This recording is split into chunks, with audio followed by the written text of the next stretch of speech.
Vamos a actualizar y a recordar conocimientos que ustedes ya tienen. Vamos a hablar hoy acerca del canon, la formación del canon bíblico, el porqué de la formación del canon bíblico, el por qué reconocemos algunos libros dentro de nuestro canon que consideramos como el canon correcto,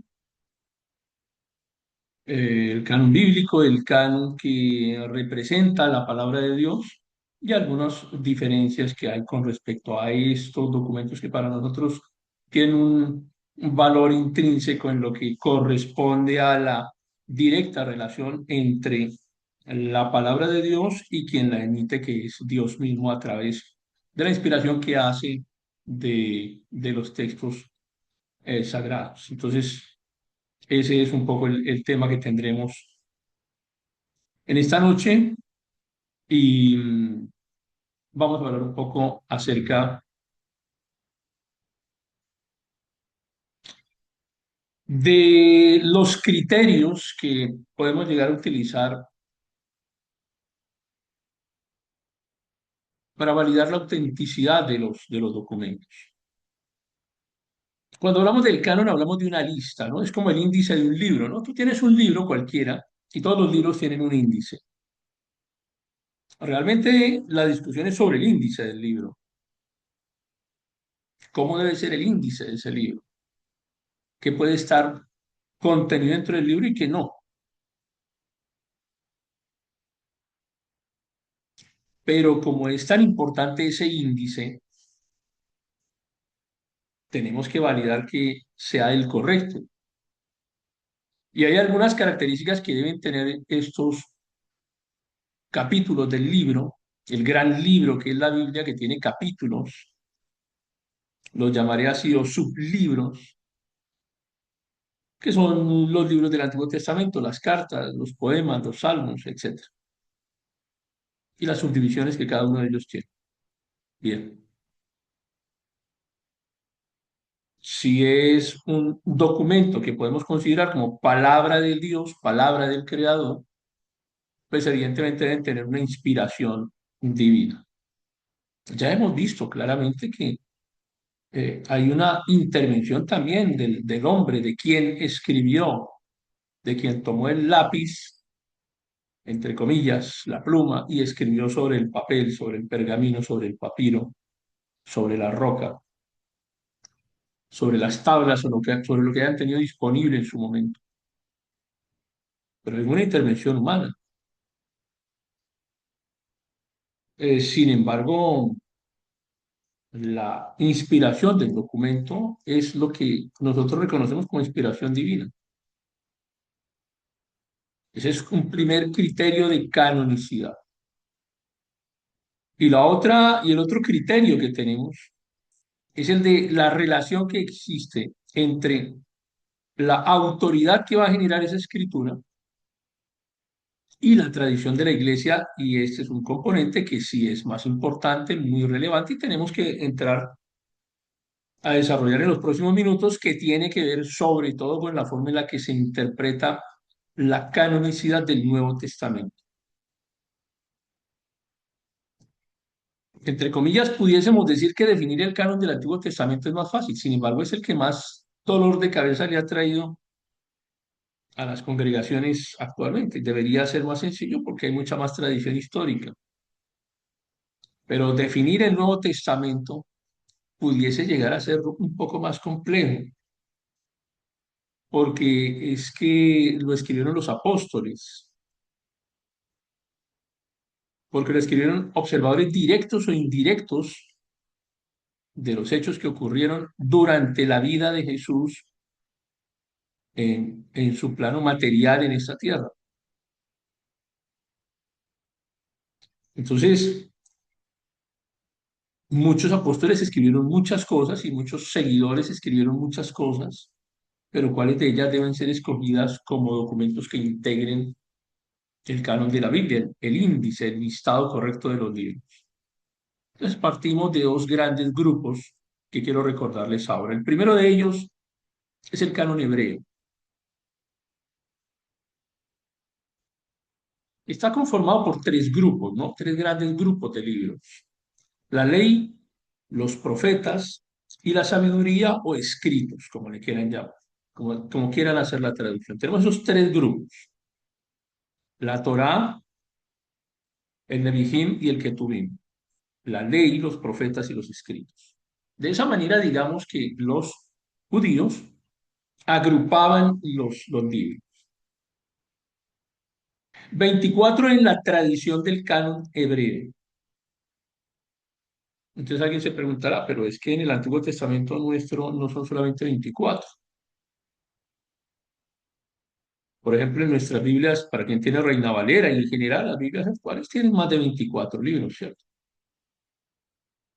Pero es que en el canon hebreo tenía los libros muy condensados, agrupados. Por ejemplo, nosotros decimos primer libro de Crónicas, segundo de Crónicas, primer libro de Reyes, segundo libro de Reyes. Ahí tenemos cuatro libros. En el canon hebreo era uno solo. O por ejemplo, los libros de sabiduría. En el canon hebreo era uno solo. Nosotros tenemos 12. Hicimos 12 libros de ese que para ellos era uno solo. Quiero decir, el número de libros del canon hebreo es igual al número de libros de nuestras Biblias Reina Valera o las que tienen en la misma división. El número de libros difiere en cuanto a la cantidad de libros, pero el contenido sí es idéntico. Es lo que quiero decir. El contenido es igual, no cambia el contenido, cambia la forma en la que se dividieron los libros. Pero el contenido de los libros es igual. O sea, el contenido del Antiguo Testamento en el canon hebreo, que está dividido en 24 libros, es exactamente el mismo contenido que tenemos en nuestras Biblias de hoy en día, que están divididos en mucho más libros. Pero aquí lo importante es que el contenido es el mismo, a pesar de que tenga una división diferente. Una división que luego más adelante vendría sobre la Edad Media. Tendremos oportunidad de recordarla un poquito también, aunque usted ya tiene conocimiento de eso también, pero recordaremos en qué momento se hizo esa división, en qué momento surgen los capítulos, los versículos y todo esto. Bien, ese canon hebreo viene teniendo un cierre definitivo alrededor del 90 después de Cristo, a través de un grupo de estudiosos, de maestros de los judíos, que se llamaba la Academia de Jamnia. Digamos que ellos consolidan, finalmente consolidan el grupo y lo oficializan, el grupo de libros. Estos 24 libros oficializan ese canon. Pero luego viene la tradición alejandrina. La tradición alejandrina expresada principalmente, no únicamente, pero expresada principalmente en la Septuaginta o la versión de los 70 o de los 72, como quiera. Da igual y no nos afecta si eran 70 o 72. Depende la fuente histórica que estemos manejando. Una traducción que se hizo al griego del canon hebreo del Antiguo Testamento y que se lleva al griego. ¿Por qué al griego? Pues porque el griego para aquella época era como el inglés de hoy. Simplemente por eso. Por eso escogieron el griego. Porque era el idioma popular de la época, el de uso universal. Pasa que esta tradición alejandrina, la Septuaginta, que además no fue ordenada por los hebreos, por los judíos, fue ordenada a través de un evento de consolidación de una biblioteca universal y se quisieron entonces preservar algunos documentos importantes, no solamente de los judíos, sino de todas las culturas.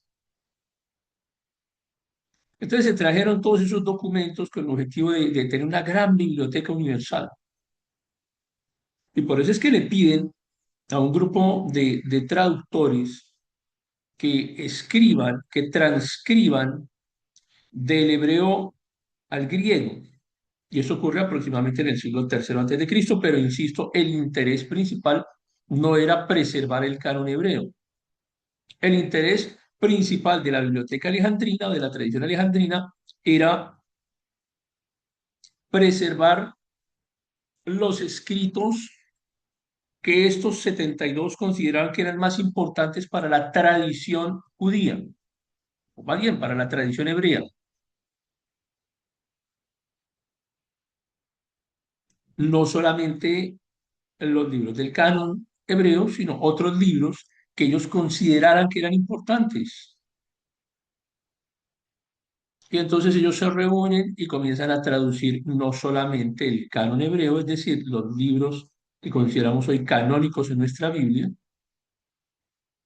canónicos, oficiales, reconocidos, válidos, sino que en la versión de la Septuaginta se incluyen otros documentos, otros escritos que recogían parte de la sabiduría popular de aquella época, que eran buenos para enseñar, buenos para instruir, según el criterio de quienes hacen la selección de esos libros, porque no es que hayan traducido toda la literatura hebrea al griego, por supuesto que no. Libros escogidos que ellos consideraran que eran valiosos para su religión, pero también para su cultura, para su educación, para ser preservados en el tiempo. Estos libros que no hacen parte del canon hebreo, entonces se incorporaron con el nombre de deuterocanónicos. Hay una diferencia entre deuterocanónicos y apócrifos. Los deuterocanónicos no es que sean apócrifos, lo que pasa es que no hacen parte del canon, porque no consideramos que sean inspirados, porque realmente no cumplen con los criterios de validación de que hayan sido mencionados por Jesús o mencionados por los apóstoles, o que cumplan con la integralidad de la relación de autoridad entre la escritura y la tradición de la iglesia o la tradición del pueblo en ese caso, o que no cumple con la naturaleza de la inspiración divina. Es evidente al leerlo, no tiene esa característica, son libros interesantes que, insisto, los utilizaban en aquella época para enseñar a los niños, para explicar cómo debían vivir, para explicar un poco las tradiciones, para contar historias también de otros personajes que fueron importantes para el pueblo hebreo.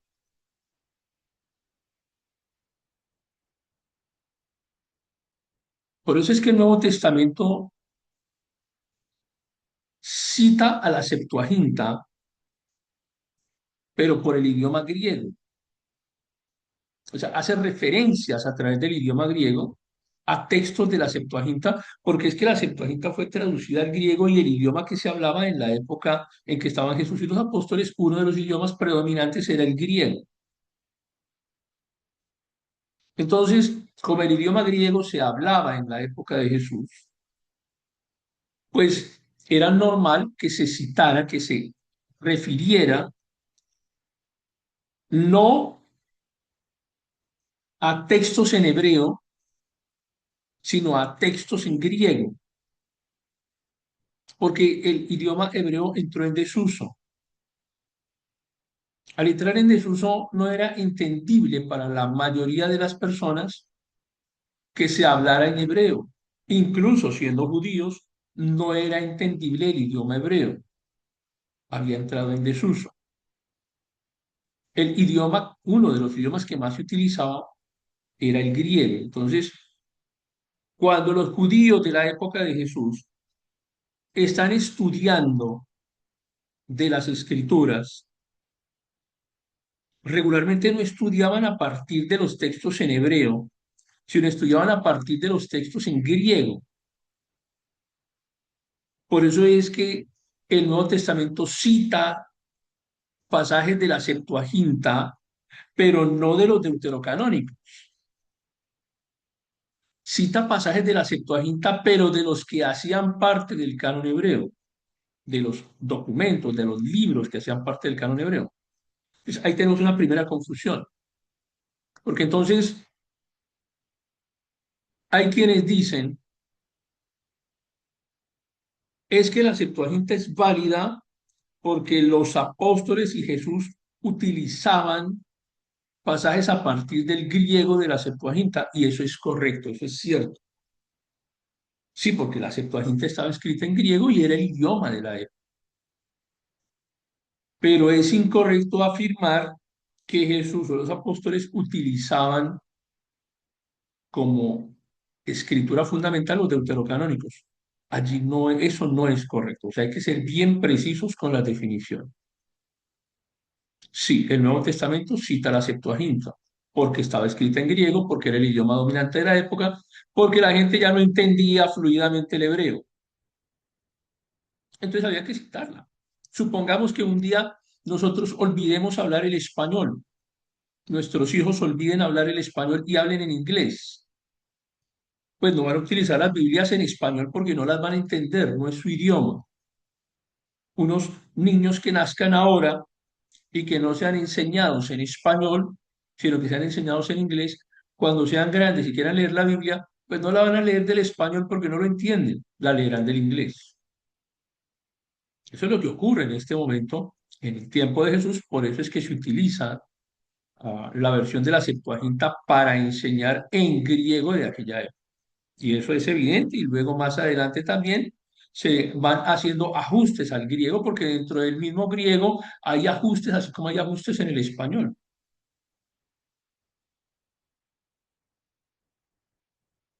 Se va actualizando el idioma.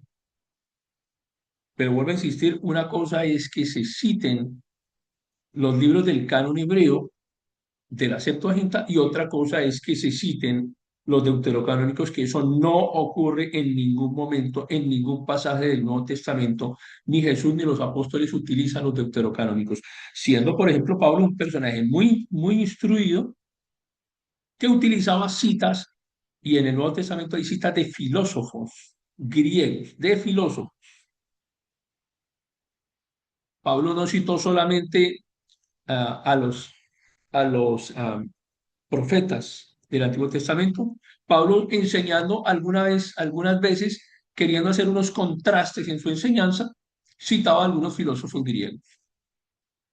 Y eso no significa que los filósofos griegos hagan parte, de los documentos de los filósofos griegos hagan parte del canon hebreo. Por supuesto que no. Entonces, no citaron esos pasajes en esos libros deuterocanónicos como parte del escrito. Entonces nos vamos, digamos, regresamos aquí a lo más básico. Pues que Jesús mismo reconoció, Jesús mismo validó, Jesús mismo y los apóstoles validaron el canon hebreo. Este canon hebreo, el de la ley, los profetas y los escritos, fueron validados por Jesús y fueron validados por los apóstoles. Y lo dice Jesús, les era necesario que se cumpliera todo lo que está escrito de mí en la ley, en la Torá, ¿cierto? En los profetas, es decir, en el Nevijín, y en los salmos, es decir, en los escritos en el que tuvimos. Y aquí no se menciona nada más. No se menciona a ninguno de los deuterocanónicos y en ningún otro segmento del Nuevo Testamento se refiere a los deuterocanónicos como libros que deberían hacer parte de la enseñanza que iba a tener en adelante la iglesia.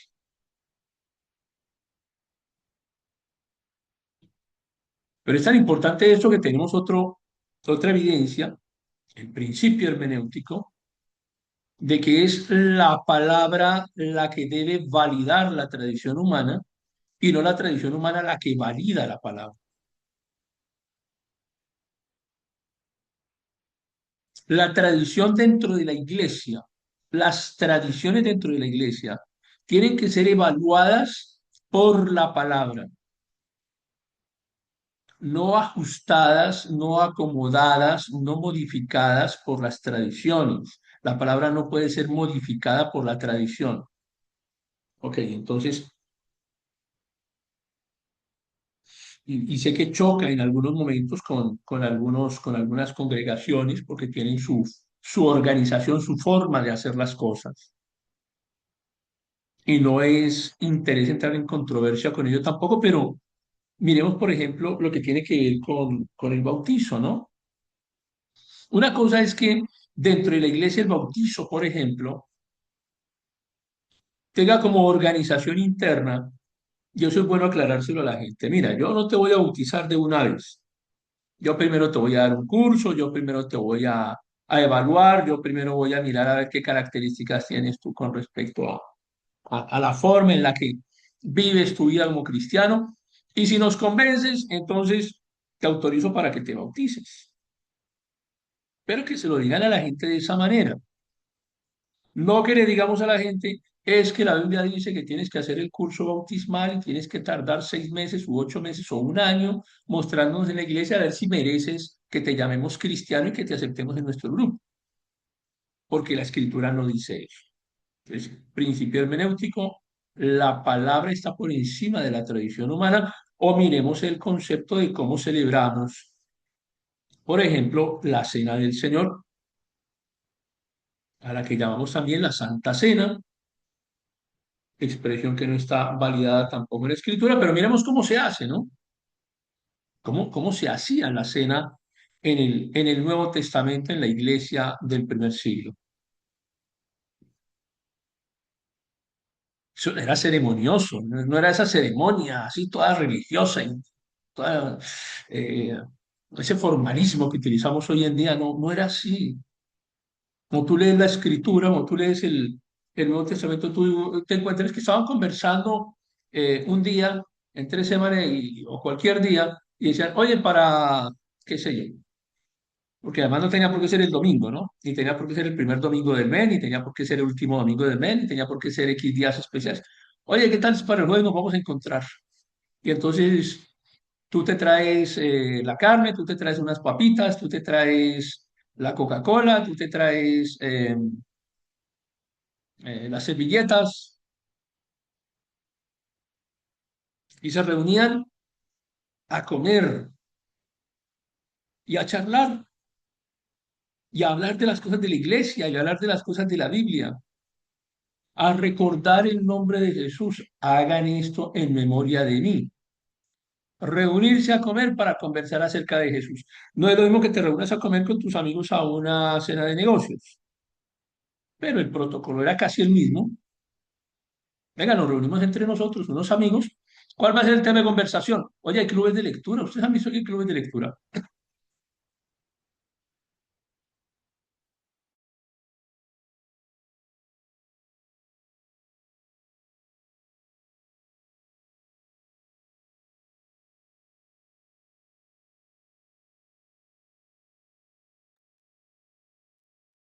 Dije Coca-Cola y me tocó parar a tomar Coca-Cola.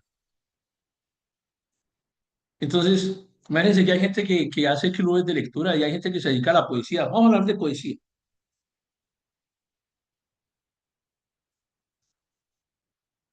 Entonces dice la gente, vamos a hablar de, aquí en Colombia hay un poeta que se llama Rafael Pombo. Vamos a hablar de Rafael Pombo. Fin de semana se reúnen a hablar en una comida de amigos, a hablar solamente de Rafael Pombo, que es el autor de Interés, que eso era lo que les interesaba. O vamos a tener un almuerzo de negocios y se pueden hablar en el almuerzo de su negocio. Bueno, el concepto de la cena del Señor era ese. Nos reunimos, compartimos la comida, tú traes una cosa, yo traigo otra. El que no tiene, ok, no tiene, no hay ningún problema. Viene de todas maneras, que vamos a comer entre todos. Aquí yo no tengo para llevar nada, no hay ningún problema. Es que ese no es el objetivo. El objetivo es que vamos a hablar de Jesús. Ese es el tema de la conversación. ¿Cuándo? En cualquier momento,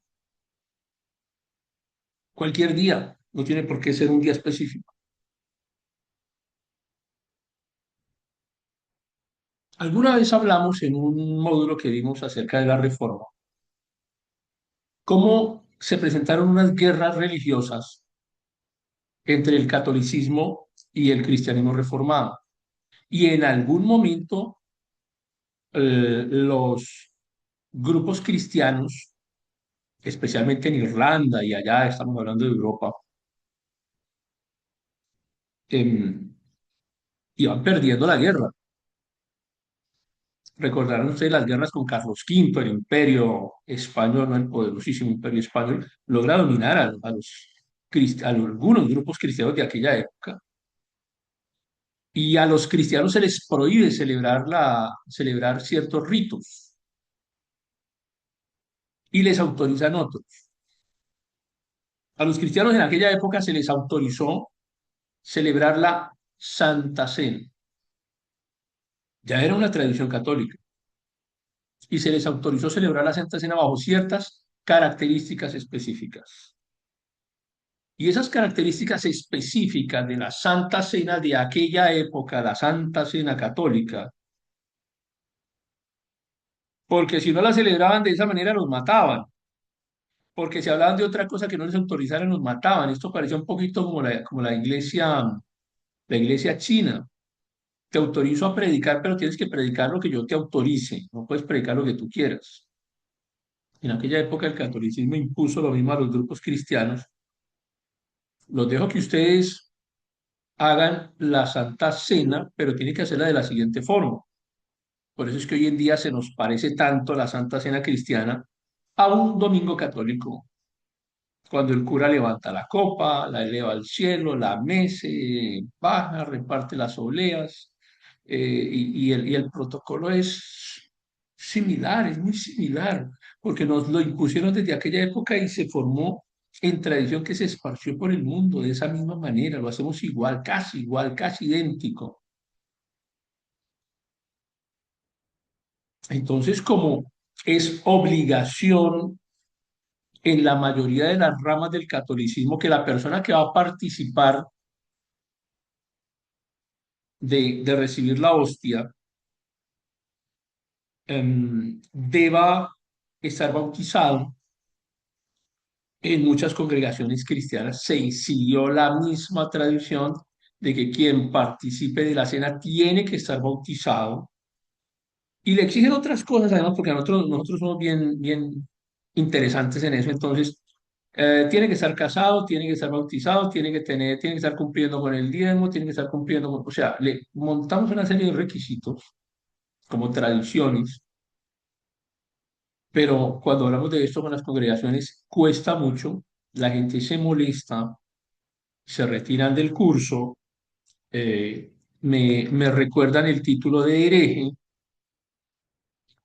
y, y no vuelven, no dulce, dulce Lucero, Lucero. No puede faltar la Coca-Cola, definitivamente. Si la reverencia, pasen solo los bautizados a tomarla. Eh, tradición, ¿no? Tradición humana. Y es difícil manejar eso a nivel de la iglesia latinoamericana, es bueno, de la iglesia cristiana mundial es muy complejo, en todos los idiomas ocurre lo mismo, porque es que es una tradición que traemos desde la Edad Media, desde el Renacimiento traemos esa tradición. Muy complicado. Pero el principio hermenéutico nos dice, la palabra es la que tiene que invalidar la tradición, no la tradición invalidar la palabra. Hablando alguna vez con algunos pastores, casi siempre me dicen lo mismo, ¿no? Es que yo no puedo garantizar que esa persona que yo bautice luego no va a volver al mundo y se va a separar de Dios y entonces ¿en qué va a quedar? Está pisoteando el bautismo. Pero pues eso es problema de ellos, no es problema tuyo. O sea, tú cumples lo que te ordenan. Entonces pasa un político en la época de los apóstoles, y un político en su limusina y estudiando la Biblia, un político y empresario muy ilustre de un gobierno extranjero, además diplomático, y lo alcanza uno de los apóstoles de aquella época, de los líderes de aquella época,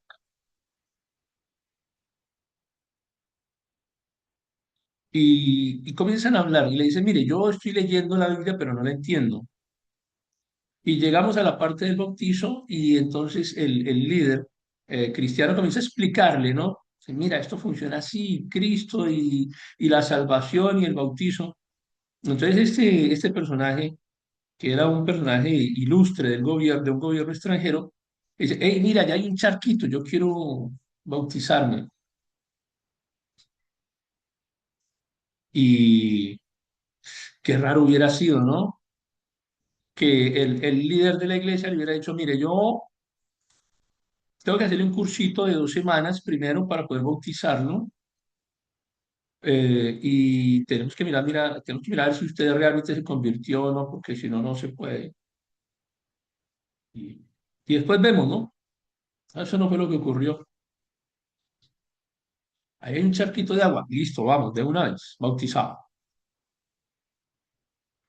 Las tradiciones humanas invalidan la palabra. Cuesta dentro de la iglesia, sí cuesta mucho ese cambio, porque estamos sujetos a tradiciones que las hemos convertido en estructuras religiosas que son difíciles de derribar, columnas que son difíciles de derribar. Por eso es la palabra la que invalida la tradición. Y ya Jesús lo había dicho, ¿no? Ustedes siguen sus tradiciones, invalidan la palabra con sus tradiciones.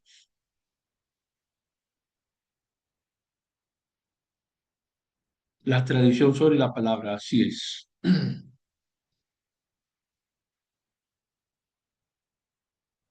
Entonces, como lo del Antiguo Testamento viene quedando más o menos claro porque lo validan Jesús y los apóstoles, pero lo del Nuevo Testamento, y sobre todo que un personaje como Pablo,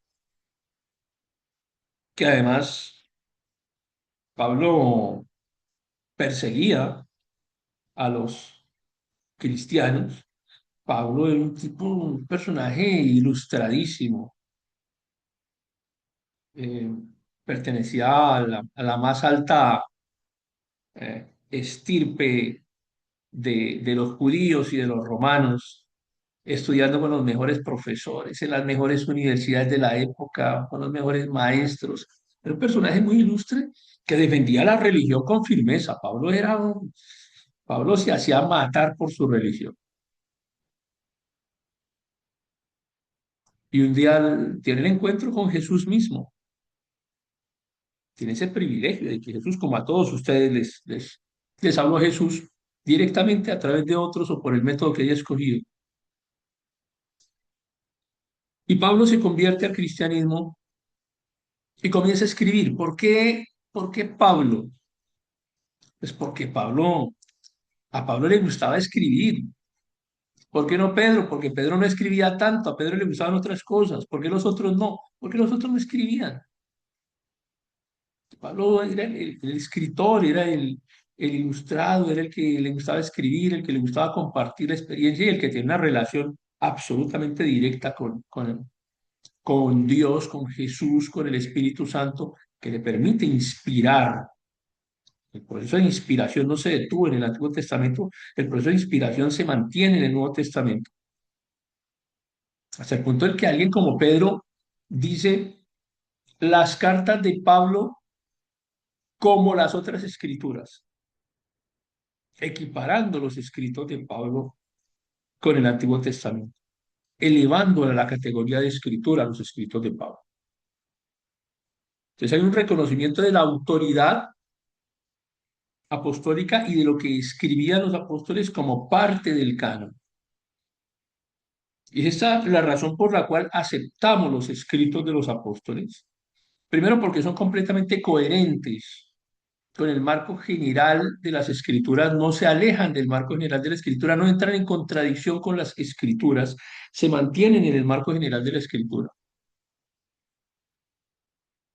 Y porque los mismos apóstoles citaban los textos que otros de los apóstoles utilizaron como herramienta para predicar en las congregaciones.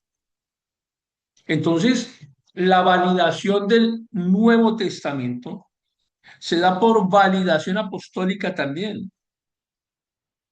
Aquí que no nos vengan con el cuento de que fue que la iglesia y de que el concilio y de que el catolicismo, entonces más adelante con sus decretos y con sus concilios y no sé qué más, entonces ellos fueron los que formaron la Biblia. Eso es la cosa más absurda que puede decir un católico y que puede creer un cristiano. El Antiguo Testamento estaba formado hacía siglos. ¿Qué tiene que ver el catolicismo ahí? Eso ni existía. El Nuevo Testamento formado por los apóstoles y validado por los apóstoles. ¿Qué tienen que ver los católicos en eso? Ni existían por ahí. intentan decir que existieron porque ellos se autoproclaman descendientes de Pedro. Pero si Pedro mismo es quien equipara las escrituras de Pablo con las escrituras del Antiguo Testamento y les da ese nivel de escrituras inspiradas, ni para inventar cuentos son buenos, siempre les sale algo mal. No tienen el talante para mantener un solo criterio que realmente se fundamente en la escritura, sino que siempre la tradición es la que prima en las religiones y que por eso nos duele tanto que dentro de las congregaciones cristianas también a veces hagamos cosas parecidas. Entonces no son decretos de ninguna denominación religiosa las que convalidan el canon, ni de ninguna institución posterior.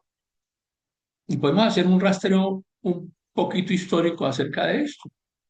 Que hay un personaje por allá, primer siglo, Melitón de Sardes, que no es que haga el primer canon, pero este personaje predicaba en diferentes lugares de Asia, de Oriente, y, y él decide comenzar él se pregunta, ¿qué es válido para enseñar? Que es la pregunta legítima que nos hacemos nosotros hoy en día. ¿Qué es válido para utilizar como documento para enseñar a la iglesia? Pero bueno, no teníamos acceso a la Internet, no teníamos Google, no teníamos inteligencia artificial. Entonces le toca a este señor comenzar a viajar. Viaja por diferentes regiones, diferentes ciudades y comienza a preguntar cuáles documentos se están utilizando dentro de las iglesias para enseñar, porque algunos sí y algunos no. Y él termina haciendo una lista, que es la lista de Melitón de Sardes. El origen de la lista es la validación de las iglesias, lo que las iglesias utilizaban como documentos para enseñar dentro de las congregaciones. Entonces, es como una primera investigación sobre qué era lo que enseñaban las iglesias, no que él haya definido el canon, pero sí digamos que hace, escribe, compila esa primera lista de lo que utilizaban en general en las iglesias, de lo que en adelante llamaríamos libros o documentos protocanónicos, verdaderamente canónicos, excluyendo los deuterocanónicos. En aquella época ya comienza a incluirse en los protocanónicos al libro de Esther.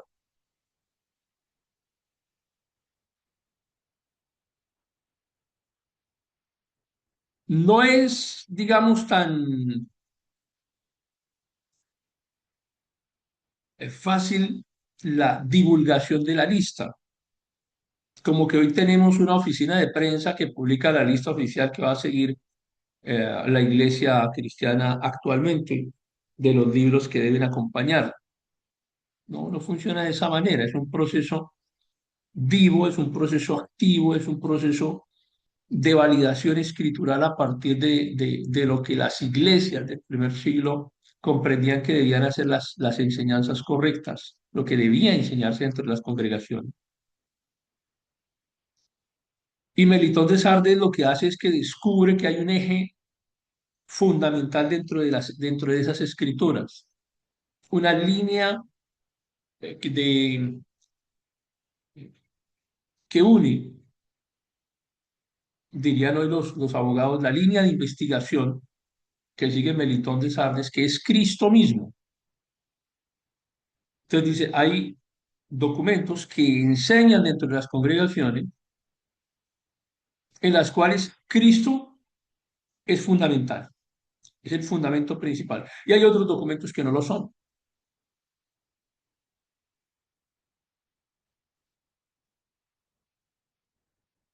Y luego ya digamos, con el paso del tiempo, comenzamos nosotros a tener, o sea, el privilegio que usted tiene hoy en día de poder integrar todo el Antiguo Testamento y Nuevo Testamento es un privilegio que no tuvieron los apóstoles y es un privilegio que no tuvo la iglesia cristiana primitiva en general. Es un privilegio que tiene usted, que tiene acceso hoy a fuentes de información eh, muy confiables y disponibles en cualquier parte de donde usted se encuentre. Con su teléfono móvil tiene acceso a toda la información que no tuvo gran parte de la humanidad antes de nosotros. Entonces aquí había que hacer investigaciones que eran mucho más complejas. Claro, hoy en día podemos hacer los estudios que quieran a nivel con los recursos informáticos que tenemos para comprobar si uno de los libros del Nuevo Testamento puede ser referenciado con libros del Antiguo Testamento o con otros libros del Nuevo Testamento. Eso antes era muy difícil hacerlo, no había cómo hacerlo, no existían los recursos. Pero aún así, y ese es uno de los grandes méritos de Melitón de Sardes, es que eh, genera un listado, compila un primer listado en el cual sigue esa línea de investigación y es Cristo como centro fundamental de cada uno de los documentos o de cada uno de los libros que van a integrar más adelante el canon bíblico. Él lo que quería era preguntarse, o a partir de esa pregunta, establecer qué era lo que se enseñaba en las iglesias de aquella época. Hay una carta muy famosa que es la Carta Pascual 39 de Atanasio, em, sobre el 367 se establece, y Atanasio es uno de los líderes que son citados por la religión con mucha frecuencia, por la religión romana, por los investigadores de la religión romana.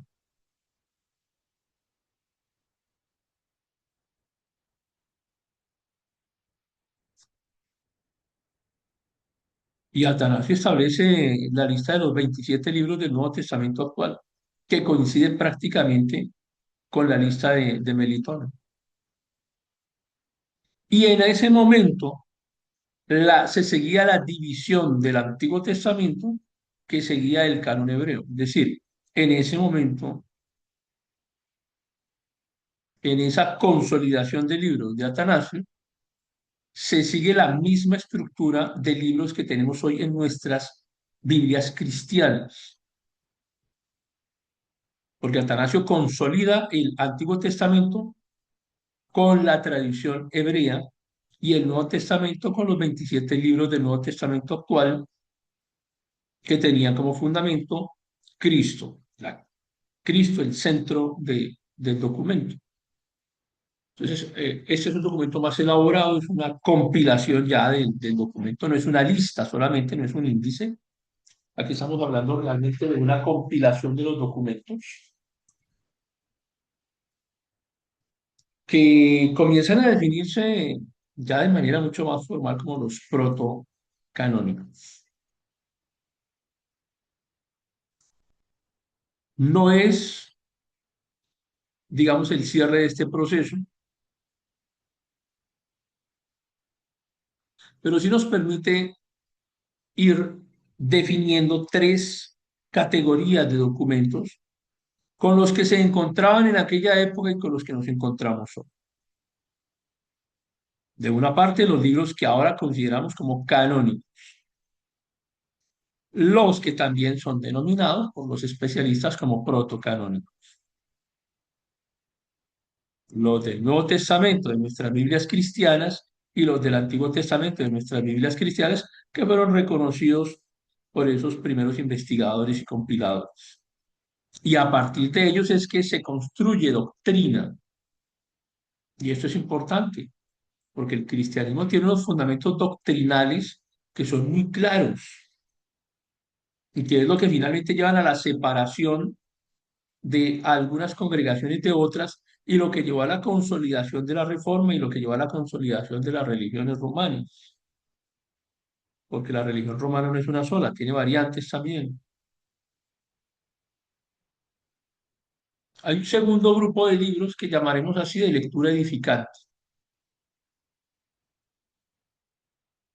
La Didache, por ejemplo, que a veces algunos me preguntan, ay, ¿qué tal de la canonicidad de la Didache? Pues la Didache no puede ser considerada un libro canónico, pero es un libro interesante de la manera en cómo vivían los judíos de aquella época y cómo se enseñaba que debían vivir. Incluso tiene algunas cosas que son, llegan a ser contradictorias con tradición bíblica, pero bueno, eran, digamos, libros de instrucción de aquella época, Judith, Tobías, Esther. El libro de sabiduría es un libro interesante. El libro de sabiduría tiene unos proverbios muy interesantes también, que pueden ser de aplicación en la vida diaria. Pero una cosa es que sean conocimiento de aplicación de la vida diaria, de lectura edificante, y otra cosa es que sean utilizados para establecer doctrina. No, ¿por qué? Porque el fundamento principal no es Cristo. Tendría que estar implícito y a veces no está tan implícito. Por eso existe el debate con respecto al libro de Esther, ¿no? ¿Debería estar el libro de Esther dentro del canon? ¿El fundamento del libro de Esther es Cristo o nos lleva a Cristo?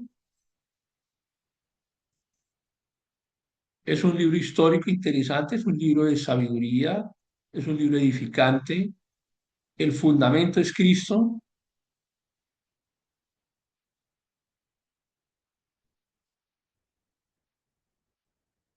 Bueno, nos deja pensando un poco el libro de Esther.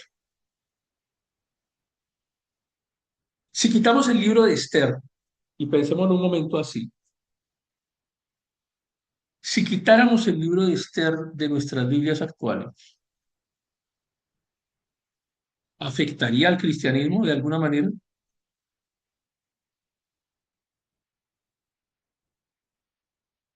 Como si quitamos el Génesis, por ejemplo, o como si quitamos Apocalipsis, o como si quitamos uno de los evangelios. ¿Afectaría la doctrina? ¿Afectaría la historia del cristianismo si el núcleo de la Biblia es Cristo, tanto en el Antiguo como en el Nuevo Testamento? Y el Antiguo Testamento habla de Cristo, pero el Nuevo Testamento interpreta a Cristo del Antiguo Testamento. ¿Pasa eso con el libro de Esther?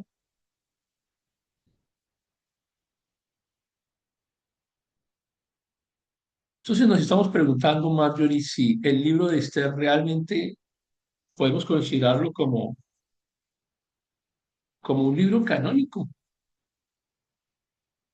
Lo tenemos en nuestras Biblias y es un libro bonito, es interesante, nos habla de la historia de cómo el pueblo judío se salvó en algún momento de ser masacrado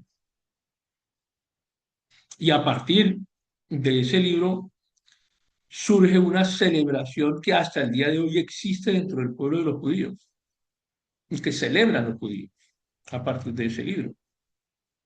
¿Para quién es más importante ese libro? ¿Para el judaísmo o para el cristianismo?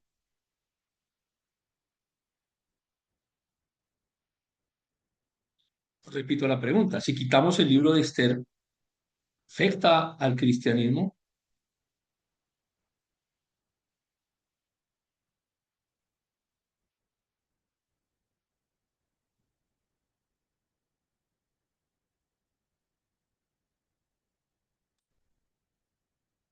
Pero no voy a ser yo quien defina la inclusión del libro de Esther o la retirada del libro de Esther dentro del canon bíblico.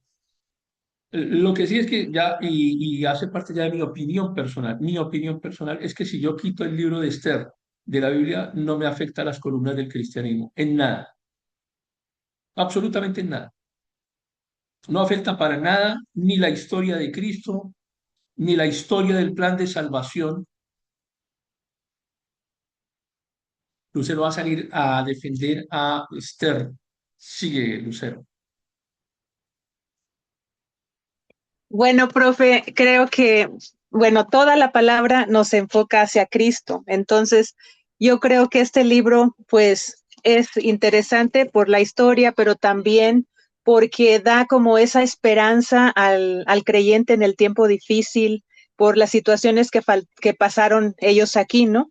Entonces, nos recuerda de que Dios tiene el total control de todo, de la historia, del pueblo, de nosotros como pueblo de Dios.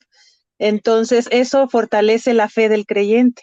Entonces, yo por eso considero que es importante porque nos alienta para entender esto y pues nos lleva a conocer más a Dios, porque de eso se trata. Toda la palabra nos lleva a conocer más a Dios para poder conocer de su carácter, de su poder, de su grandeza y para aferrarnos cada día más y más a Él y que nuestra fe crezca cada día más también. Entonces, pues yo creo que sí es importante y que todos los libros que están escritos en la palabra, pues están bajo el control total y absoluto de Dios y por algo Él permitió que ahí estuvieran, porque no se le pudo escapar de su control si entraba o no entraba alguno y así. Es mi humilde opinión, profe, pero está, es lo que yo puedo decir, ¿sí? Sí, Lucero. Y es que es correcto lo que tú dices. O sea, es que no estamos en contradicción en eso. Míralo, miren cómo lo plantea Lucero. Dice, trae esperanza para la gente. Enseña a cómo debemos tener resiliencia en momentos de dificultad, en que el Señor no nos deja solos, ni aunque tengamos a los peores enemigos encima. Y eso no está en discusión. Mire, les voy a leer, déjenme un segundo.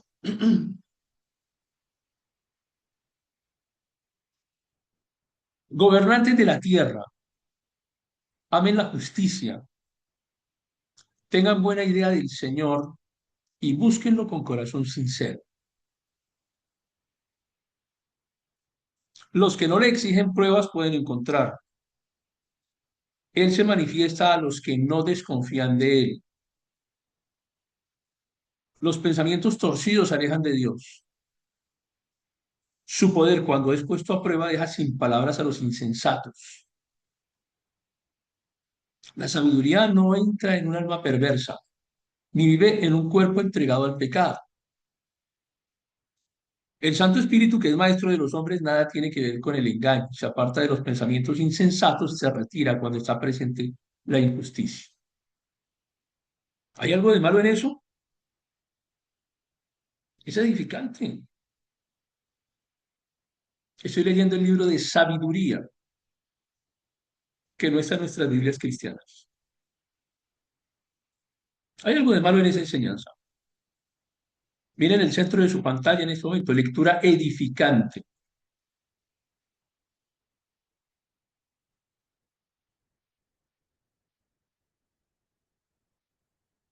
Los pensamientos del malo serán investigados y como prueba de sus malas acciones llegará hasta el Señor el informe de lo que haya hecho. Dios lo escucha todo con oído atento. Ni aun lo dicho en voz baja por el hombre se le escapa.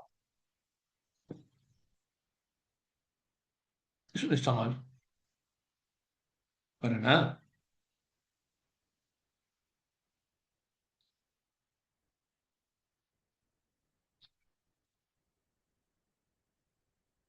No crean que la formación del canon fue así como hacer galletas. Bueno, yo no sé hacer galletas, para mí sería muy difícil.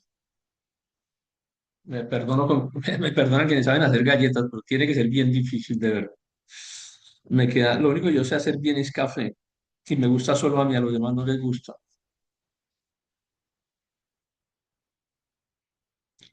Por eso la constitución del canon no es tan fácil. Y por eso el núcleo de los libros que conforman el canon no podemos perder el hilo. El núcleo tiene que ser Cristo. El libro de sabiduría es excelente, pero no te habla de Cristo, mientras que el libro de los Salmos sí te habla de Cristo, mientras que Proverbios te hablan de Cristo. Y todos los demás libros de nuestras Biblias cristianas nos hablan de Cristo. Entonces, como la línea fundamental es Cristo, por eso lo recibimos. ¿Nos hace mal que esté el libro de Esther dentro de nuestras Biblias cristianas? No, no hace mal. Solo lo que yo quiero es llamarlos a la reflexión.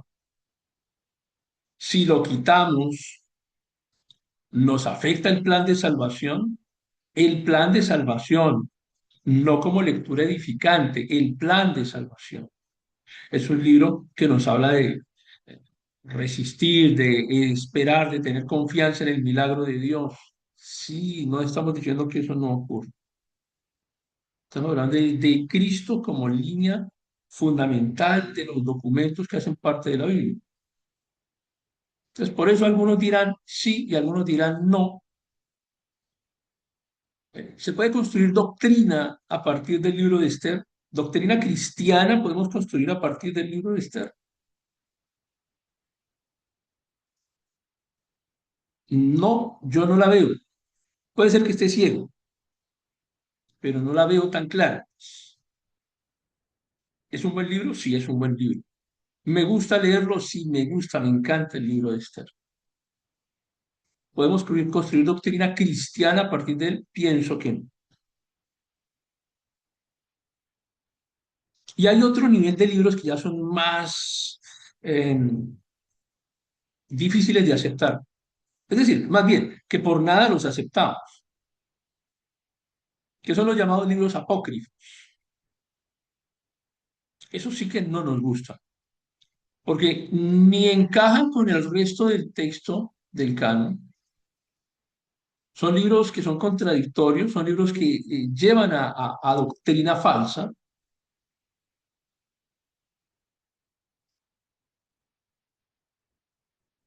son libros que llevan a herejías,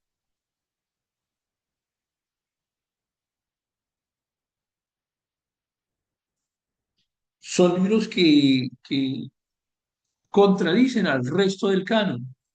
Entonces no podemos aceptarlo.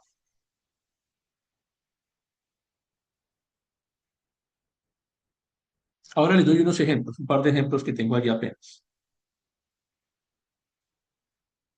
Entonces, ya de los muchos que podemos estudiar, me perdonan que haya sido tan simplista con la presentación.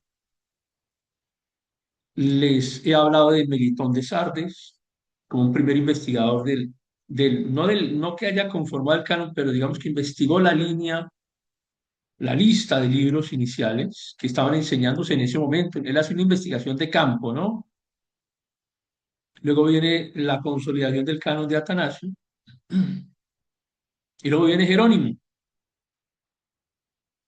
Y Jerónimo hace también una nueva división, ¿no? Y aquí aparece otro documento fundamental que es la Vulgata, ¿no? La Vulgata latina. Una versión impresionante, espectacular, o sea, es algo asombroso. La Vulgata latina, o sea, tradujeron el documento al latín.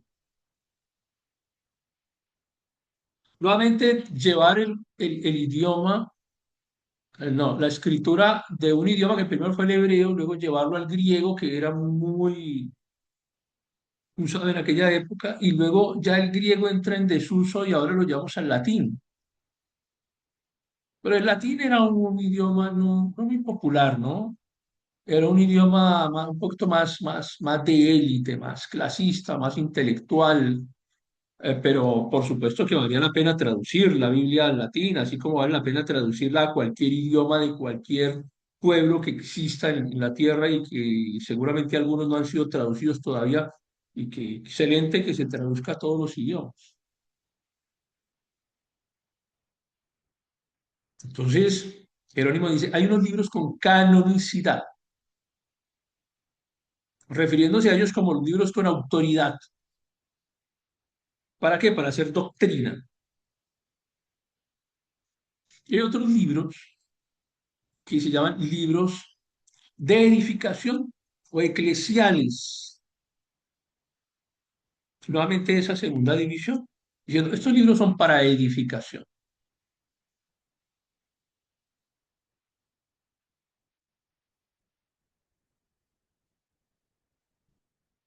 nuevamente, como los que acabamos de mencionar, son buenos libros, no todos, hay cuidado, porque no estoy diciendo que todos los deuterocanónicos, no, no, no todos, pero por lo menos los que son buenos para edificar y que tengan coherencia con el canon bíblico y que no induzcan a herejías. Hay que tener cuidado con eso. Entonces, él también se refiere a esos libros am, eclesiales, como los libros, refiriéndose con ese nombre a los deuterocanónicos. Pero aquí ya habían pasado algunos años desde Melitón. Miren cómo se va consolidando. Aún a pesar de que el catolicismo se refiere a Jerónimo como la Biblia de Jerónimo, Jerónimo nunca dijo que los libros eclesiales, los libros deuterocanónicos podían ser considerados como libros canónicos. Es que él mismo hizo esa división, esa subdivisión. Es muy frecuente que el católico caiga en esas interpretaciones demasiado frecuentes y que nos digan que el padre de la iglesia, Jerónimo, dijo que los libros de la Biblia eran todos estos, incluido aquellos. No, él desde el comienzo dijo, ellos no son canónicos, él desde el comienzo dijo, estos son deuterocanónicos. Estamos validando todas las enseñanzas de Jerónimo, que alguna vez hablamos de Jerónimo, nos dimos cuenta de algunas enseñanzas muy equivocadas que tenía. Pero por supuesto, todos hemos tenido enseñanzas equivocadas.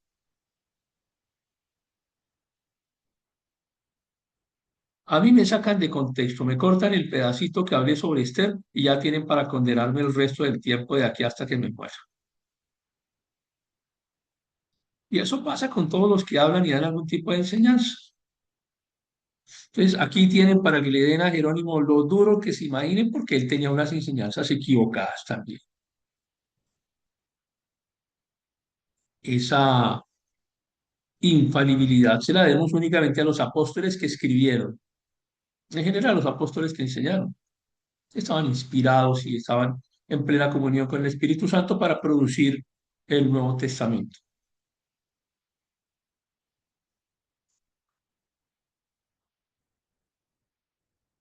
Entonces, hay otros libros, como por ejemplo los libros que llamamos apócrifos, ¿no? Y ahí tenemos dentro de ellos algunos que fueron escritos dentro de lo que se llamó el silencio profético entre el Antiguo Testamento y el Nuevo Testamento. Ya encontramos los macabeos. ¿Por qué no nos va tan bien con los macabeos? Mientras que, por ejemplo, de sabiduría o de Esther o de los que quieran, de esos que llamamos deuterocanónicos, podemos encontrar cosas bonitas, interesantes, sabiduría, que si bien es cierto que no hace parte de doctrina, no sirven para formar doctrina, hay otros que son evidentemente contradictorios. Por ejemplo, el libro de los Macabeos. Ahora, ¿cómo vemos el libro de los Macabeos? Como un libro de historia. Interesante, sí, muy interesante. Lo puedes leer, léelo, no le tengas miedo al libro de los Macabeos, no creas que te vas a condenar por leer el libro de los Macabeos. Lo que sí tú tienes que tener claro es que no puedes hacer doctrina del libro de los Macabeos, porque el libro de los Macabeos va contra el cristianismo, contra los fundamentos del cristianismo, cosa que no hace el libro de Esther. Cosa que no hace incluso el libro de sabiduría. El libro de los Macabeos sí va contra el cristianismo y va contra las demás enseñanzas del Antiguo Testamento. Pero mire lo que dice el mismo libro de los Macabeos. Hubo gran tribulación en Israel como no la había habido desde el día en que no apareció más profeta entre ellos. Los mismos Macabeos reconocen que eso no lo escribió un profeta, porque esto fue escrito en época intertestamentaria donde no había profeta. Si los mismos macabeos dicen esto no lo escribió un profeta, ¿por qué tendríamos que llevarlo como libro de profecía, como si lo hubiera escrito un profeta y llevarlo al Antiguo Testamento? Cuando los mismos macabeos reconocen que eso no está escrito por un profeta. Entonces no tienen nada que hacer como libro canónico, ni siquiera como deuterocanónico. Ellos mismos se clasifican y no tuvieron interés. Miren, el libro de los Macabeos no tuvo interés cuando lo escribieron, no tuvo interés de insertarse dentro del canon del Antiguo Testamento, es decir, no tuvo interés de insertarse dentro del canon hebreo. Cuando ellos lo escriben, ellos no tenían intención de que su libro hiciera o de su escrito hiciera parte del canon. Jamás fue interés de ellos. Enseñaron lo que creían. Y lo que uno sí evidencia es que ya existían algunas desviaciones importantes con respecto a lo que decía el Antiguo Testamento y lo que estaban practicando los judíos de esta época. Ya era claro que existían algunas desviaciones importantes, pero si existieron esas desviaciones durante todo el tiempo de existencia de los judíos, eso ya lo hemos visto. La misma Biblia nos muestra cómo los judíos cada rato caían en pecado, caían en idolatría, caían en adoración. O sea, eso no es nuevo para nosotros. Y es lo que nos está mostrando el libro de los Macabeos, que continuaban con el mismo problema.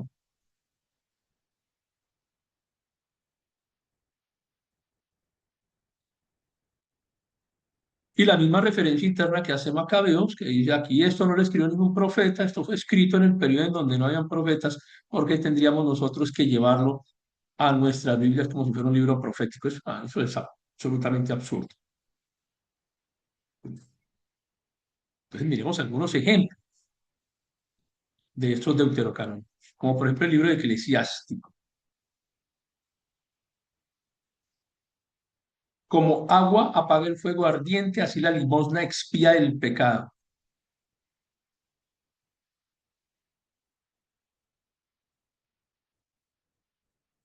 Entonces, o Cristo es suficiente o se necesita platica, se necesita dinero, se necesita limosna. O Cristo es suficiente para expiar el pecado o lo hacemos con limosna. Una de las dos nos tiene que funcionar, porque las dos al tiempo, o si las dos al tiempo funcionan, entonces ¿para qué se vino Cristo aquí a semejante problema? Si era suficiente con la limosna, o sea, era suficiente con eso, ¿para qué viene Cristo? A sacrificarse en la cruz, no, no es necesario, es absurdo. Que Dios tan poco inteligente, que Dios tan poco inteligente, uno que sabiendo que se podía con limosna y era fácil el proceso, ¿para qué venir a esto? O sea, si es que la limosna no te está exigiendo una cantidad específica, limosna, el Dios limosnero, que te recibe lo que sea para expiarte los pecados. Es un Dios poco inteligente, el Dios del eclesiástico. Y el Dios en Macabeos, hacer oraciones por los muertos, hacer sacrificios por los muertos. Entonces, nuevamente, ¿para qué Cristo?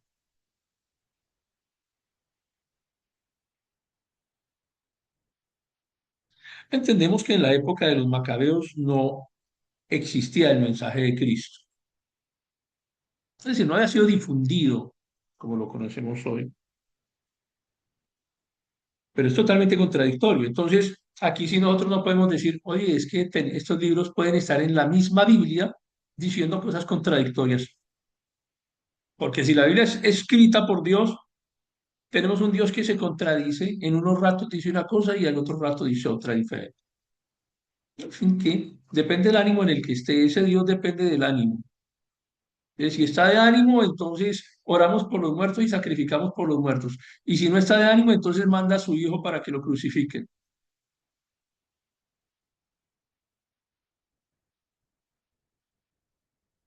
Así es, Mario, y en las congregaciones es que tenemos mucho problema. No, no es posible que todavía, bueno, sí, sí es posible, pues, porque lo vemos, ¿no? Es posible, pero no deberían existir estas contradicciones dentro de las ah, vertientes del cristianismo. Entonces, si nosotros, alguna vez yo les dije, miren, si Cristo no es suficiente, no se es cristiano. porque no se puede ser término medio. O Cristo es suficiente o no es suficiente, porque si Cristo no es suficiente y se necesitan oraciones y sacrificios por los muertos, si Cristo no es suficiente y se necesita de limosna, entonces, pues Cristo no es suficiente, no se es cristiano. El cristiano es aquel para quien Cristo es suficiente. Por eso seguimos diciendo, la organización romana no es cristiana porque para ellos Cristo no es suficiente. Que se llamen a sí mismos cristianos, eso ya es otra cosa. Y que algunos les quieran llamar hermanos, bueno, problema de cada quien. Lo que pasa es que a nosotros hace rato se nos quitó el miedo y pues no nos interesa eso. O sea, los cristianos de hoy en día, los cristianos de hoy en día, nos hicieron de otro material.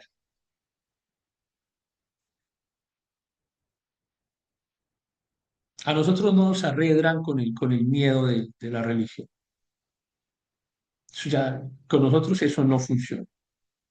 A nosotros nos hicieron de otro material. Y el fundamento es Cristo, no puede haber otro.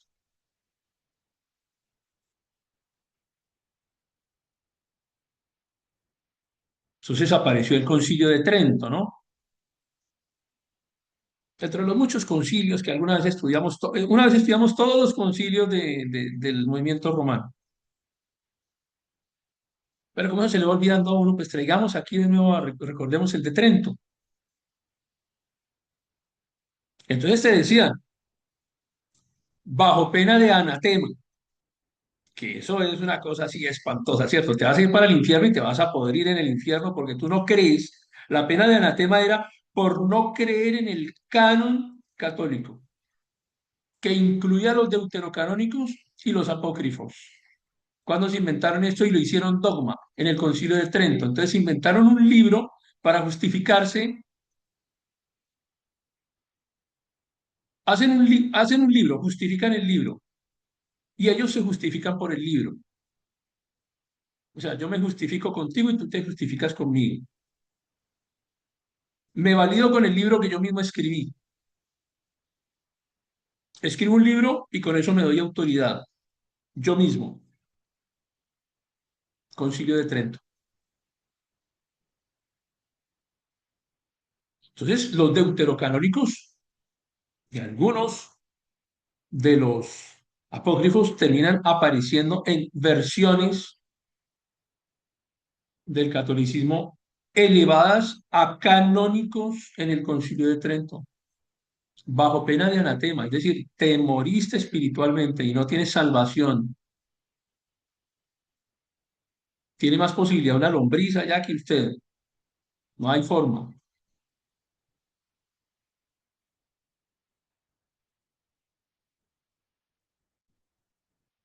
Pero el catolicismo reconoce como padres a Atanasio, a Jerónimo y reconoce la autoridad de Melitón como investigador del primer índice.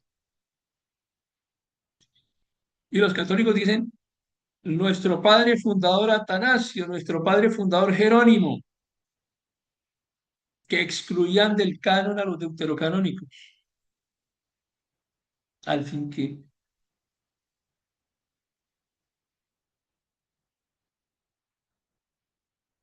entonces toman el canon de la Vulgata, lo amplían y ese es el que convierten en dogma hasta el día de hoy. Deuterocanónicos convertidos a canon,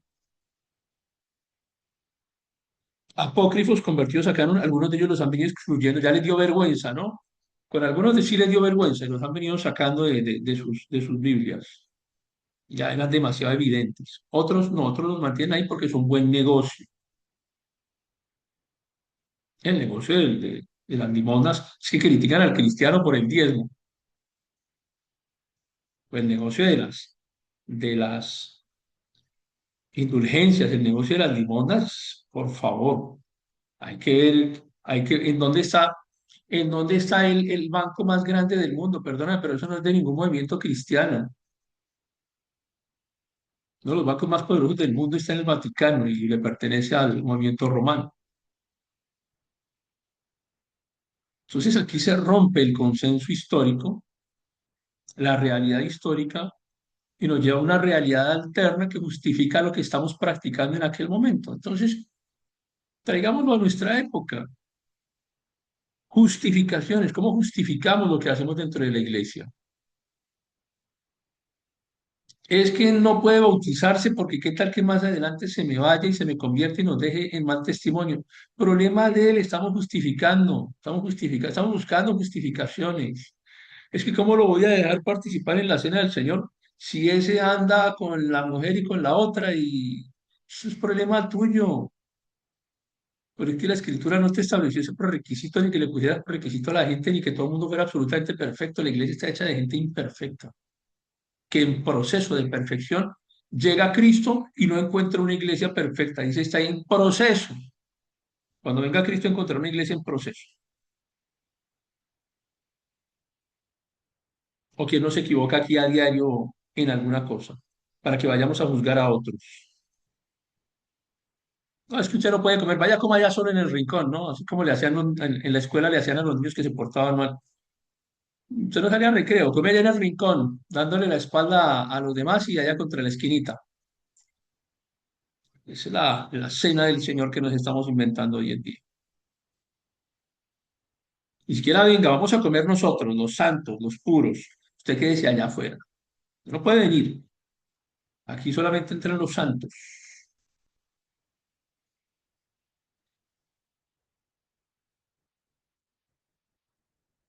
Entonces, llegamos a una conclusión, y es que para justificar el ingreso de nuevos documentos al canon, pues fue necesario validar doctrina, nueva doctrina.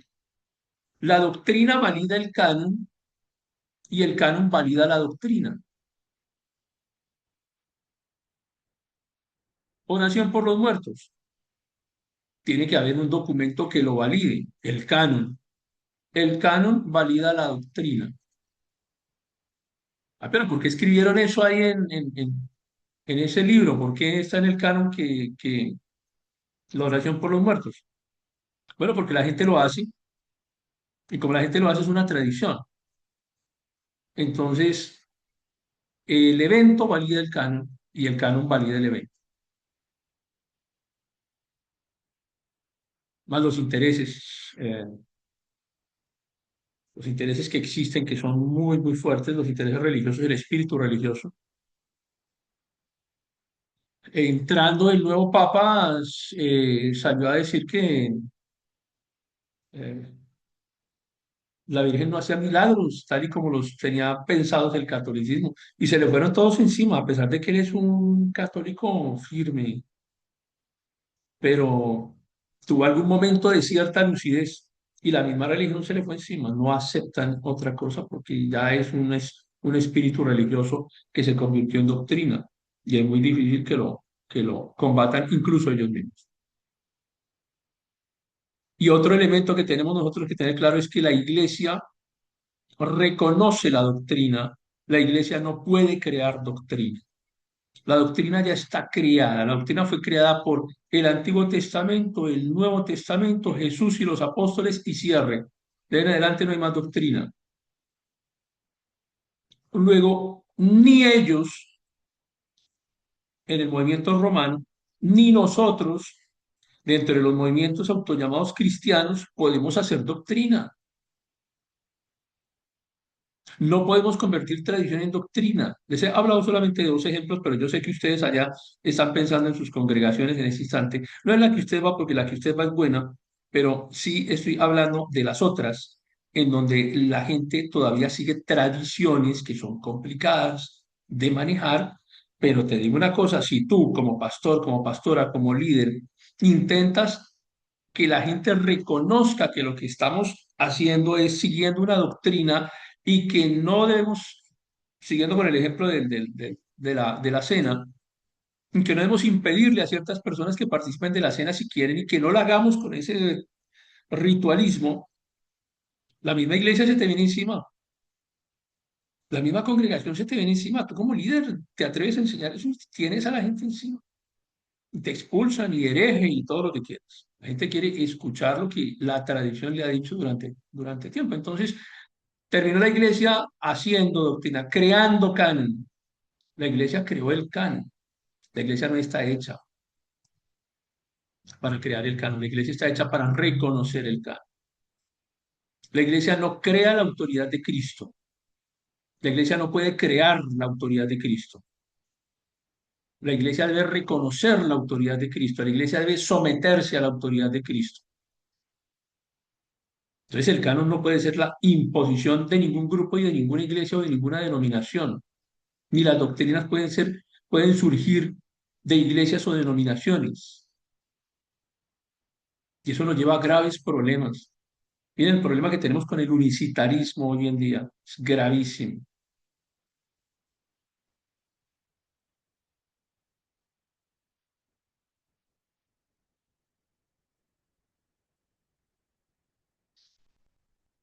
Sí, así es, Gladys. Ocurre frecuentemente, Marjorie, tienes toda la razón. Es que, es que a veces le tenemos miedo a la iglesia, ¿no? Le tenemos miedo a la iglesia. Alguna vez hablaba con Hansel y le dije, mira, la soledad de quien estudia la escritura es, es muy profunda.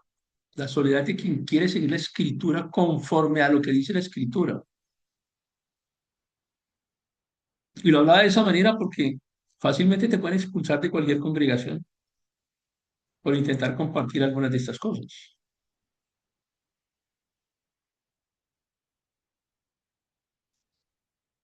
Entonces, tradición versus escritura. Ya sabemos que la religión lo ha hecho siempre y sí le tenemos, tiene razón Natalia, le tenemos más a la iglesia y a su tradición que a Dios.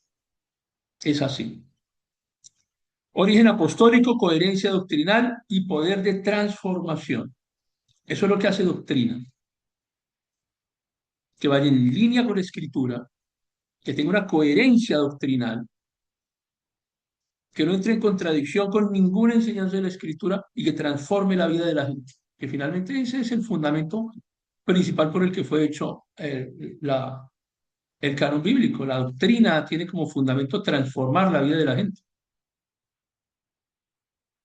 Entonces hay un fundamento, el fundamento de los apóstoles y los profetas, que fueron que um, los que fueron delegados para cumplir la misión de llevar el mensaje, de explicar el mensaje.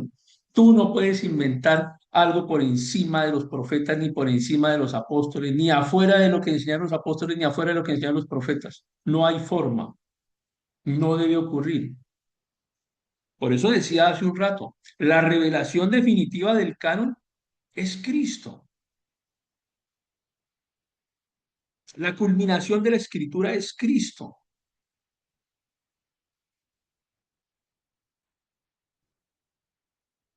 Mira, tú puedes enseñar en tu casa normas de tu casa. En mi casa nadie sube los pies sobre la mesa mientras los demás estamos comiendo en la mesa del comedor. Es una norma buena, hasta higiénica. Pero ¿puedo hacer doctrina cristiana con esa norma? No, es una buena norma para vivir en sociedad, para vivir en familia. Pero ¿puedo hacer doctrina cristiana con ello? Pues a alguien se le ocurriría decir, bueno, es que Cristo no ponía los pies sobre la mesa cuando comía. Que sé yo si lo hacía o no lo hacía, no sé si lo hacía, no creo que lo hiciera, pero no puedo hacer doctrina con ello, o sea, no puedo hacer esa maroma escritural. Y después de la revelación de Cristo, de los profetas y de los apóstoles, no hay más. Ahí se cierra, ahí se cierra la doctrina. No podemos crear doctrina posterior a ello. O sea, no hay ninguna organización, ninguna religión, nadie que pueda hacer una doctrina adicional a lo que nosotros ya conocemos.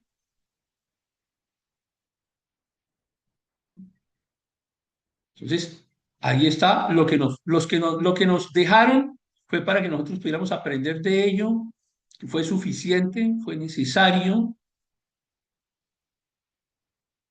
Sí, Lucero, la mayoría de las iglesias cristianas están llenas de eso. Por eso habla Marjorie, café, te van a expulsar los aquellos. La escritura contiene lo que necesitamos para la salvación. La escritura es el plan de salvación. La escritura tiene como eje fundamental Cristo y la salvación. Entonces apareció la confesión de los reformados. Y dice la confesión de los reformados, la Sagrada Escritura contiene todo lo necesario para la salvación. Lo que no se lee en ella no debe exigirse de persona alguna para que sea creído como artículo de fe. O sea, no inventemos cosas que no están en la Escritura. Así que, ya como resumen, les dejo esta imagen donde intento hablarles del Concilio de Trento y cómo influyó notablemente en la alteración del canon. Pero hoy en día tenemos cómo investigar, hoy en día tenemos cómo leer, tenemos acceso a información, tienes acceso a tantas fuentes, motores de inteligencia artificial, bases de datos, búsqueda, documentos en línea. Pues tenemos una gran cantidad de elementos que les permiten identificar que realmente está de acuerdo al contexto bíblico de salvación que tenga que ver con Cristo, que es el fundamento final. Soteriología, la doctrina de la salvación o el esquema de la salvación, el estudio de la salvación. Y, y sí, es difícil. Los cristianos inventamos unos términos raros, ¿no? Porque queremos parecer científicos, entonces nos inventamos hermenéutica, epistemología, soteriología. Y alejamos a veces a la gente del cristianismo que quiere estudiar un poquito, lo alejamos con nombres raros, pero bueno, así es. O sea, son disciplinas de estudio. ¿Qué hacemos? Hay que explicarlo también a la gente. Si ustedes permanecen en mi palabra, van a ser verdaderamente mis discípulos, dice el Señor. Es un límite normativo, es un límite del canon. Es que Jesús aquí estableció el límite del canon. ¿Qué puede hacer parte del canon y qué no puede hacer parte del canon? O sea, ¿qué puede hacer parte de la palabra y qué no? Si ustedes permanecen en mi palabra, serán verdaderamente mis discípulos. Mi palabra, la palabra de Cristo, lo que enseña Cristo, el centro, el núcleo. Y conoceréis la verdad y la verdad os hará libres. Claro, el canon está finalizado, tiene que estar finalizado. El canon no puede estar abierto. El canon fue cerrado por Jesús y los apóstoles porque si no, esto sería un supermercado, incluyendo cosas dentro del canon cada vez y modificando la enseñanza, modificando las doctrinas. Bueno, les dejo entonces hasta ahora. Me disculpan que me pase 37 minutos. No pensé que me fuera a pasar tanto acerca de la enseñanza del canon, pero es que ustedes hablan mucho y entonces me ponen a reflexionar. Y cuando ustedes están hablando, yo digo, pero no entiendo por qué no se me ocurrió esto antes. Por eso es que estamos aquí, para que todos aprendamos algo. Muchas bendiciones. El Señor los guarde. Dejaré la grabación, la presentación, el capítulo, todo allí y examen con suficiente tiempo porque sé que han estado ocupados también en sus cosas, así que estoy dejando tiempos más amplios que una semana. Antes les dejaba una semana exacta, pero a veces no alcanzan, pierden el examen y por cuestión de tiempo, entonces lo estábamos dejando un poquito más amplio. Gracias Bendiciones por para tu todos, Señor los misericordia. guarde. Bendiciones. Gracias, Gusto profesor. verlos. Chao, bendiciones a todos. Chao.